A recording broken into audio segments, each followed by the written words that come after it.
वन्दे ब्रह्मपुराधिपं श्रीसहजानन्दं च मूलाक्षरम् श्रेयस्कारणसद्गुणैकनिलयम् श्रीप्रागजिह्वावत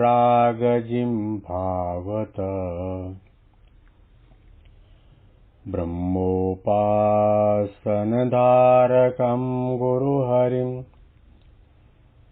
यज्ञं तथा योगिनं प्रीत्येवं प्रमुखं महन्तमनिशं श्रीजीस्वरूपं मुदा મહિમાનો મહિમા પ્રવચન માળામાં આજે 12મી એપ્રિલ 2024 શુક્રવારના દિવસે તમામ સંતો હરિભક્તોને મારા સાષ્ટાંગ પ્રણામ. જય સ્વામિનારાયણ. હેપી વચનામૃત દ્વિશતાબ્દી મહોત્સવ. હેપી પ્રમુખ સ્વામી મહારાજ શતાબ્દી મહોત્સવ. છેલ્લા 15 દિવસથી આપણે અંત્યનું 7મું વચનામૃત વજ્રની ખીલીનું સાંભળી રહ્યા છીએ. એના અંતિમ ભાગમાં આપણે પ્રવેશ કરી ચૂક્યા છીએ અને કદાચ આજે આપણે આ વચનામૃતની સમાપ્તિ પણ કરીશું. અંતિમ ભાગની અંદર શ્રીજી મહારાજે જેને પોતાનું આત્યંતિક કલ્યાણ ઈચ્છવું એના માટેનો ઉપાય બતાવતા કહ્યું કે ભગવાનના ચરણારવિંદની અંદર પોતાના મનને દ્રઢ કરીને રાખવું.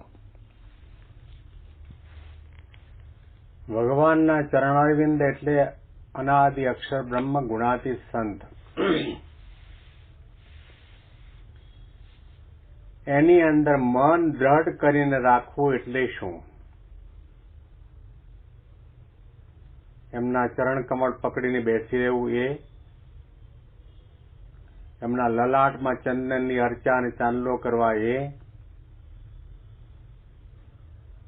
એમના સ્વરૂપમાં મનની અખંડ વૃત્તિ રાખવી, એનું રહસ્ય શું? એ સત્પુરુષને આપણે જમાડીએ, ધોતિયા ઓઢાડીએ, એ બધું કરવાનું છે, પરંતુ ભગવાનના ચરણારવિંદમાં મનને દ્રઢ કરીને રાખવો એનો પહેલો મુદ્દો એ છે કે આ સાધુ મનુષ્ય જેવા જણાય છે, પરંતુ મનુષ્ય જેવા નથી. ભલે એમની આકૃતિ મહારાજના ચરણારવિંદ જેવી ન હોય, પરંતુ એમના રોમે રોમની અંદર સહજાનંદ સ્વામી અખંડ અનાદિકાળથી બિરાજમાન થઈને રહ્યા છે. એમનામાં મનુષ્યતાના એક પણ ભાવ નથી. કામ નહીં, ક્રોધ નહીં, લોભ નહીં, રાગ નહીં, ઈર્ષા નહીં, આસક્તિ નહીં, દ્વેષ નહીં, અહંતા મમતા નહીં, માયાનો લેશ નહીં. ભલે ભગવા કપડામાં હોય, પરંતુ દ્રષ્ટિ માત્રે કરીને આપણને માયા મુક્ત કરી શકે, આપણો જીવભાવ ટાળીને બ્રહ્મભાવ પમાડીને અક્ષરધામના અધિકારી કરી શકે, એવું આ ભગવાનનું પ્રગટ અને પ્રત્યક્ષ સ્વરૂપ છે. આવી રીતે સમજવામાં આવે અને એમની કોઈ પણ નાની મોટી લૌકિક, દેહિક, માનુષિક ક્રિયાની અંદર ક્ષણના માટે પણ અભાવ અવગુણ ન આવે, શંકા કુશંકા ન થાય, તો સમજવું કે આપણે ભગવાનના ચરણારવિંદમાં આપણા મનને દ્રઢ કરીને રાખ્યું છે. અને એવું કરવામાં આવે તો જ મહારાજે મધ્યના 31ના વચનામૃતમાં કહ્યું કે બ્રહ્મનો સંગ છે મનન દ્વારા કરવામાં આવે તો બ્રહ્મના ગુણ છે જીવની અંદર આવે છે. જીવ જીવભાવ ટાળીને બ્રહ્મભાવને પામી જાય છે. સાધનાનું રહસ્ય મહારાજ બતાવે છે. મન કેવી રીતે દ્રઢ કરીને રાખવાનું છે. વજ્રની પૃથ્વી હોય ને વજ્રની ખીલી ચોડી હોય પછી કોઈ કાળે નીકળે નહીં.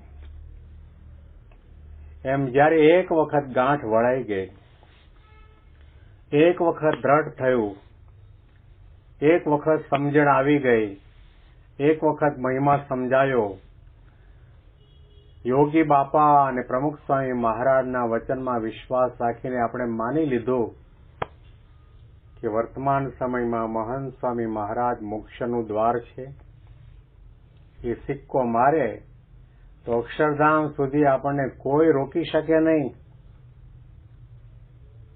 આની દ્રઢતા થયા પછી કદાચ આપણા જીવનની અંદર એવા કોઈ પ્રસંગો બને, એની અંદર આપણને કોઈ બીજો એવો મળે, આકાશમાં ઉડતો હોય, પાણી ઉપર ચાલતો હોય, ભસ્મ ખંખેરતો હોય, અંતર્યામીપણે ઘણા બધા સંકલ્પ આપણા કહી દેતો હોય અને આપણને આશીર્વાદ આપીને આપણા કાર્ય ફટાફટ થવા માંડતા હોય, તો પણ અત્યંતિક કલ્યાણની બાબતમાં આપણને જાગ્રત સ્વપ્ન કે સુષુપ્તિ અવસ્થામાં એક ક્ષણના માટે પણ વિચાર ન આવે કે આની દ્વારા મારું કલ્યાણ થાય. મારા કલ્યાણના દાતા, અત્યંતિક ધર્મ સિદ્ધ કરાવવા વાળા, જીવનો જીવભાવ ટાળીને બ્રહ્મભાવ પમાડવા વાળા, ભગવાનના ધામના અધિકારી કરવા વાળા વર્તમાન સમયમાં મારા માટે, મારા જેવા અનંત જીવાત્માના માટે કોઈ પણ હોય તો ગુરુહરિ મહંત સ્વામી મહારાજ છે.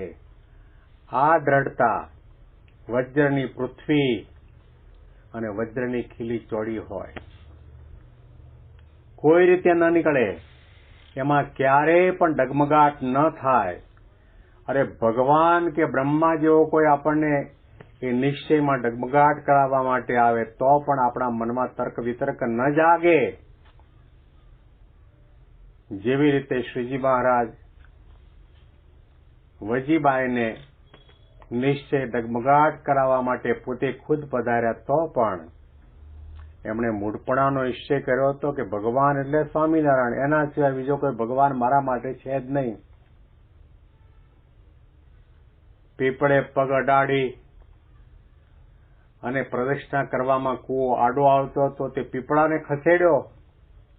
અંતર્યામીપણે વજીબાઈને કહ્યું કે પટારાની અંદર વચ્ચેના ભાગમાં નવા બનાવેલા ગોદલા ગાદલા છે, મને આપો. આવું ઘણું ચમત્કારિક કાર્ય કર્યું તો પણ વજીબાઈને એમાં મન ન ગયું. મહારાજમાં ચિત્ત ચોંટેલું હતું કે સહજાનંદ સ્વામી સિવાય બીજો કોઈ ભગવાન થયો નથી, થશે નહીં. આનું નામ ભગવાનના ચરણારવિંદમાં મનને દ્રઢ કરીને રાખ્યું કહેવાય. બધી જગ્યાએ ચોખા મૂકતા ફરતા રહો અને લોટા જેવા હોય અહીંયા ગમે ત્યાં ગબડમ. જોગી બાપા કહેતા કે ઢેફા જેવા નહીં. માટીના ઢેફામાં પાણી નાખો તોય પલળે, દૂધ નાખો તોય પલળે, ગટરનું પાણી ગંદકી નાખો તોય પલળે, છાશ નાખો તોય પલળે, કેરોસીન નાખો તોય પલળે અને મલમૂત્ર કરો તો પણ પલળે. ઘણા ઢેફા જેવા હોય. ઢેફા જેવા નહીં પરંતુ અગ્નિ જેવા થવું. આપણો રંગ બીજાને લગાડી દઈએ, કોઈ મોડી વાત કરે, અરે મન પણ તર્ક કુતર્ક કરવા માંડે કે ભગવાન તો કહેવાય છે પણ આટલું બરાબર નથી કરતા, તો મનને પણ ડારો આપીને બેસાડી દેવું. મનનું કહ્યું પણ ન માનવું, તો સમજવું કે આપણે ભગવાનના ચરણારવિંદની અંદર આપણા મનને દ્રઢ કરીને રાખ્યું. આ વચનામૃતનું ટાઇટલ છે વજ્રની ખીલીનું. આપણો નિષ્ઠાનો એકડો હંમેશા ઘૂંટાતો રહેવો જોઈએ. થોડો પણ ભૂસાવો ન જોઈએ, થોડો પણ ઝાંખો થવો ન જોઈએ. બીજા બધા સાધનો દેશકાળને આધીન થઈને વૃદ્ધ અવસ્થા હોય, ગરીબ અવસ્થા હોય, તો માળા પૂજા દર્શન દંડવત વ્રત તપાદિક ઓછા થાય તો ચિંતા ન કરતા, પણ આ એકડાને જરા પણ ઝાંખો ન થવા દેતા. શાસ્ત્રીજી મહારાજને કહો કે ભગતજી મહારાજને કહો કે યોગી બાપા પ્રમુખ સ્વામી મહારાજને ઓછા વિઘ્ન આવ્યા છે? શાસ્ત્રીજી મહારાજને ઓછા વિઘ્ન આવ્યા છે? એમણે ગાંઠ વાળી હતી કે ભલે લોકો મહુવાના પ્રાગજી ભક્તને દરજી જ્ઞાતિ તરીકે ઓળખતા હોય, ગ્રહસ્થ તરીકે ઓળખતા હોય ને વહવાયા તરીકે ઓળખતા હોય, પણ મારા માટે ભગવાન સહજાનંદ સ્વામીનું હરતું ફરતું સ્વરૂપ છે, ગુણાતીતાનંદ સ્વામીના કૃપા પાત્ર છે, એકાંતિક ધર્મના ધારક અને એકાંતિક ધર્મ આપણને સિદ્ધ કરાવે એવા સંત છે. ક્યારેય પણ એમને શંકા કુશંકા નથી થઈ. વિમુખ થવું પડ્યું, સોયા ભોંકાયા, મારી નાખવા સુધીના પ્રયત્નો થયા, ખીચડીમાં ઝેર નાખવામાં આવ્યું, તો પણ શાસ્ત્રીજી મહારાજે જે ભગવાન સ્વામિનારાયણના ચરણારવિંદ સમાન ભગતજી મહારાજમાં પોતાનું મન જોડ્યું હતું, એમાં લેશ માત્ર પણ ભાવફેર થવા દીધો નથી. આ કરવાનું છે, અહીંયા ફોકસ આપવાની જરૂર છે. બીજું ઘણું બધું કરીએ છીએ, સારું છે, પણ એટલું લખી રાખજો, ઘણું બધું કરો, એનાથી પુણ્ય થશે, સત્કર્મ થશે, સંસ્કાર થશે, પણ આત્યંતિક કલ્યાણ નહીં થાય, માયા નહીં ટળે, વાસના નહીં બળે, જીવનો જીવભાવ ટળીને બ્રહ્મભાવને નહીં પમાય. એના માટે એક જ ઉપાય છે વર્તમાન સમયમાં મહંત સ્વામી મહારાજની અંદર મન કર્મ વચને જોડાઈ જાઓ, ગાંઠ વાળી દો, અહીંયા ફોકસ આપો, આ એકડો ઘૂંટો, આના માટે પ્રાર્થના કરતા રહો. શ્રીજી મહારાજ આપણને પાઘડીનો વળ છેડે એવી રીતે આપણને આજ્ઞા કરે. જેમ વજ્રની પૃથ્વી હોય તેમાં વજ્રની ખીલી ચોડી હોય તે કોઈ રીતે ઉખડે નહીં, તેમ ભગવાનના ચરણારવિંદને વિશે પોતાના મનને દ્રઢ રાખવું, અને એવી રીતે જે ભગવાનના ચરણારવિંદને વિશે પોતાના મનને રાખે તેને મરીને ભગવાનના ધામમાં જવું એમ નથી. એ તો છતી દેહે જ ભગવાનના ધામને પામી રહ્યો છે. આ મુદ્દો,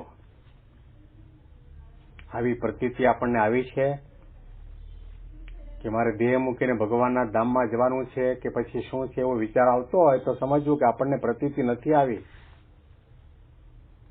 છતી દેહે અક્ષરધામ, હું અક્ષરધામમાં જ બેઠો છું, કારણ કે અક્ષરધામમાં જઈને જે મહારાજના દર્શન કરવાના છે એ મહારાજને અંગો અંગમાં ધારી રહેલા ગુણાતીત પરમેકાંતિક અક્ષર બ્રહ્મ સ્વરૂપ સંત બ્રહ્મ અને પરબ્રહ્મનું મૂર્તિમાન સ્વરૂપ મને પ્રત્યક્ષ અને પ્રગટ મળ્યા છે.